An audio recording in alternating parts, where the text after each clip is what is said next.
Hello infiniții mei și bine ați revenit pe canalul meu de YouTube, Infinitul Violet. Facem astăzi un vlog de weekend, un pic mai relaxant și vorbim despre Girl Boss filmul și Girl Boss cartea. Și ce să vă spun, pe mine m-a cucerit. Filmul are 13 episoade, un singur sezon, este produs de Charlize Theron în 2017. Și în film se vede partea de rebeliune a lui Girl Boss. Girl Boss este de fapt Sofia Amoruso și cea care a clădit un imperiu din hainele vintage pe care le-a adus la cu totul un alt nivel, la un nivel foarte high. A clădit un imperiu, după cum vă spuneam. Nasty Girl se numește site-ul ei, este un site online și o afacere de 100 de milioane de dolari și 400 de angajați. Dar haideți să o cunoaștem pe Girl Boss și prin ochii acestei cărți, o carte matură, și vă invit să citiți cu mine. Cartea este un podcast motivațional, o selecție de articole despre tine, despre cea care ești Nasty Girl. O afacere și începutul afacerii bazate pe un vis, Think Big, și multă muncă în spate. Practic, Sofia a pornit cu zero interes față de bancnota de 100 de dolari și a ajuns să fie un CEO la o mare companie, Nasty Girl, o companie care are 400 de angajați și un capital de 100 de milioane de dolari, deci copleșitor de mult. Cartea este savuroasă și are pe lângă multe imagini. Iată, de exemplu, o poză cu ea și o prietenă, Lisa, în timp ce își fotografiau ținutele. Are extrem de multe lucruri motivaționale și multe articole cu portretul unei girl boss. Și haideți să luăm un prim portret să vedem cum sună. Cristina Ferrucci, director de achiziții la Nasty Girl, blog de modă. Sofia era foarte conectată cu clientul și își impunea un standard înalt pentru a-l menține interesant și satisfăcut. Punea multă pasiune pe ea însă și am făcut și eu asta cu mine. În perioada aceea ne-am insuflat una alteia o etică riguroasă a muncii. De câteva săptămâni eram o echipă formată din două. Sunt diverse portrete și foarte multe citate faine. Sunt oportunități secrete ascunse în fiecare eșec. Sofia Amoruso, autoarea, abordează atât părțile bune ale vieții cât și eșecurile. Vorbește despre joburile nasoale din viața ei, joburi care nu i-au plăcut, dar de la care am învățat foarte multe lucruri. Spune la un moment dat că a învățat să spună da în loc de sigur și o să verific în loc de nu știu. Mi s-a părut foarte interesant acest lucru. De asemenea, întâmplările nefericite din joburi o aduce pe Sofia la un nivel foarte înalt, pentru că ea se depășește pe sine. Știe să combată plictiseala pentru că este o persoană extrem de creativă, îi place fotografia, învață singură Photoshop, învață să-și facă designul la site și pe toate le face foarte temeinic, în ciuda aparențelor, deși pare o rebelă. Este de fapt un soi de perfecționistă la locul de muncă. Învață permanent și învață din greșeli și astfel urcă în ierarhie. Vorbește despre ce înseamnă un PR într-o afacere și cum își putea folosi timpul liber pentru a învăța fotografie și iată aici, folosindu-mă de pasiunea mea fotografia pentru a explora natura opresivă a timpului, este ea împreună cu un ceas pe care l-a fotografiat și din fiecare lucru găsea ceva frumos. Școala nu a fost tocmai preferata ei, deși o spune cu un oarecare regret. Totuși, școala nu a atras-o pentru că ea era o persoană diferită de ceilalți, iar ceilalți de multe ori nu o înțelegeau sau o înțelegeau greșit. De asemenea, cartea vorbește despre anarhie, multă anarhie și multă revoltă, pentru că ea a început undeva la vârsta adolescenței cu pasiunea ei pentru vintage și cu pasiunea pentru hainele second hand pe care le-a adus la cu totul un alt nivel. Și astfel disconfortul cel mai mare era în zona în care se simțea cel mai confortabil.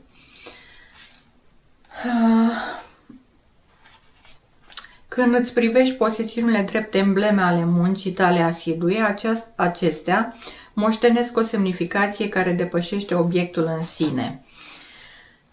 Banii arată mai bine la bancă decât pe picioarele tale și ea ne spune că regele înseamnă numerarul și ar fi bine, numerarul e rege, și că ar fi bine să nu apelezi la bănci și să nu sari în primul tău Porsche atunci când vrei să-ți deschizi o afacere, ci să faci acest lucru în mod natural, cu mijloacele de care dispui în acel moment, fără să sari imediat cu un nivel mai sus în stilul tău de viață.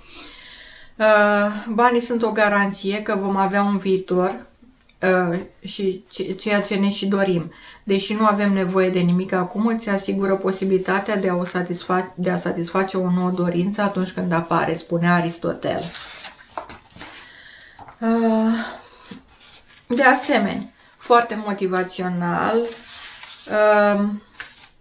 are aici un capitol care se numește Arta de a cere și chiar te învață în termeni foarte, foarte ușori și facili cum ai putea să pui banii tăi la treabă, cum poți să-ți faci un CV și o scrisoare de intenție și cum să te pregătești pentru un interviu, astfel încât să fii și angajată și să nu ai acel limbaj de lemn, ci să ai acea sclipire de creativitate care îi atrage pe antreprenori. De asemenea, despre introverți și extroverți și faptul că introverții sunt adesea neînțeleși, despre cum e să fii o ciudățenie în lumea modei. Când te accepti pe tine însă, ți-e surprinzător cât de mult te vor accepta și alți oameni. Compania Nasty Girl e pe jumătate în lumea modei și pe jumătate în propria sa galaxie. Urăsc cu desăvârșire săptămâna modei și nu mă tem să spun asta. Mă doare din interior spre exterior. Haide să-ți explic cum e la săptămâna modei și îmi cer scuze dacă îți voi distruge visurile de eleganță sofisticate. Îți este alocată o bucată de bancă într-un depozit în care e prea cald sau prea rece și la care e greu de ajuns pentru că toate taxiurile sunt ocupate, iar metroul nu e o opțiune din cauza pantofilor absurdi cu toc pe care trebuie să-i porți. Bucata de băncuță care ți este alocată nici măcar nu e într-atât de lată încât să-ți încapă fundul și cineva probabil o să stea deja pe ea. Ești forțat fie să te comporți ca un nemernic, să te confrunți cu acea persoană și să-i spui să se mute, fie să iei o altă bucată de bancă, la fel de inconfortabilă. Iarăși, portretul unei girl boss, și este vorba de Norma Kamali, designer vestimentar și antreprenor, care zice: am învățat de vreme ideea de cunoaște-te pe tine. Cred că dacă ai o perspectivă unică și dacă rămâi relevantă și autentică, vei ieși în evidență. Trebuie să fii entuziasmată și pasionată de ideile tale pentru a le face să funcționeze. De asemenea, cum este să fii concediat și cât de greu sau ușor este antreprenorului să te concedieze. Și o să citez aici din Donald Trump. În general, prefer ca alții să se ocupe de concedieri, pentru că e întotdeauna o sarcină groaznică. Dacă până și Donald Trump recunoaște acest lucru, e limpede.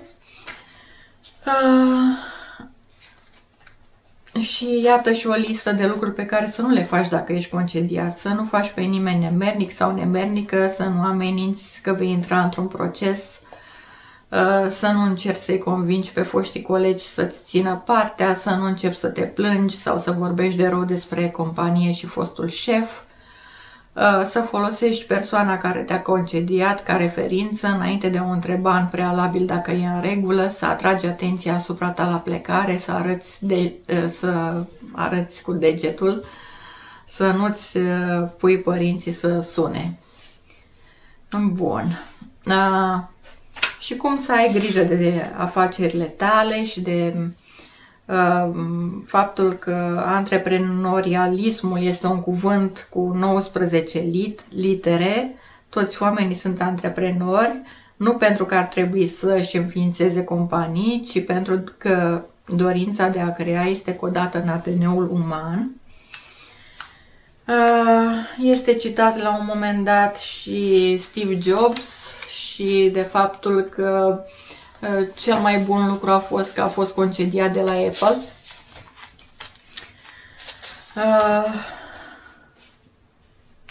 De asemenea, toată experiența ei cu fotografia o găsiți aici descrisă foarte frumos.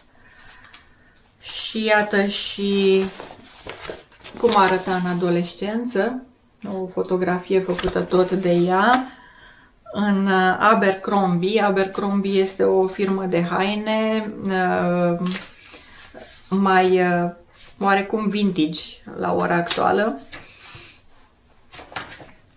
Și tot așa, cartea se încheie cu probabilitățile. Visurile sunt răspunsurile de astăzi la problemele de mâine și despre vis și idealurile celor 1%. Practic, tu creezi lumea pas cu pas, este în întregimea ta să o descoperi și să o creezi. Acesta este aspectul principal și poate chiar singurul lucru pe care te poți baza cu siguranță. Indiferent care sunt visurile tale, dacă îi asculți numai pe cei din jurul tău, posibilitatea ca ele să se îndeplinească este foarte mică.